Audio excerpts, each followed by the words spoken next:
Hello everyone, Siliguri 20 days food চ্যালেঞ্জে তোমাদের সবাইকে অনেক ওয়েলকাম। তো আজকে কিন্তু আমরা চলে এসেছি দুপুরবেলা লাঞ্চ করতে। আর শিলিগুড়ির একটা খুবই পপুলার জায়গা, তোমরা কিন্তু গেস করতে অবশ্যই পারছো। কমেন্ট সেকশনে যারা গেস করতে পারছো তারা কিন্তু অবশ্যই কমেন্ট করো, আমি কিন্তু ভিডিও শেষে অবশ্যই তোমাদের রেস্টুরেন্টের নাম বলবো। তো সবার ফার্স্টে একটা ফিশ ফিঙ্গার অর্ডার করে নিয়েছিলাম। লাঞ্চ একটু স্টার্টার্স তো হবেই, তারপরে একটু বাঙালি আনা থালা দেখতেই পারছো। এটা হলো ভেজ থালি অর্ডার করেছিলাম। ভেজ থালিতে কিন্তু অনেক কিছু ছিল, তোমরা সবাই দেখতেই পারছো। আর বাঙালি ডালে ভাত আর আলু চিপস দিয়ে ভাত খাওয়ার মজাটাই আলাদা। দুপুরবেলা যেন পেট শান্তি হয়ে যায়, বিরিয়ানিকেও ভাত হার মানিয়ে যায়।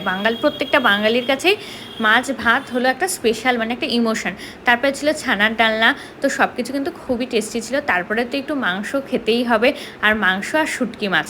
তো এই যে খাসির মাংসটা পাতে পড়ে গেছে, খাসির মাংসটা এবার খাওয়ার পালা। আর এই যে দেখো বিপ্লব কিন্তু খাওয়াও শুরু করে দিয়েছে। বিপ্লবের এক্সপ্রেশন দেখে তোমরা বুঝতেই পারছো কীরকম টেস্টি ছিল। লাস্টে মিষ্টি দিয়ে আজকে ভিডিওটা শেষ করছি।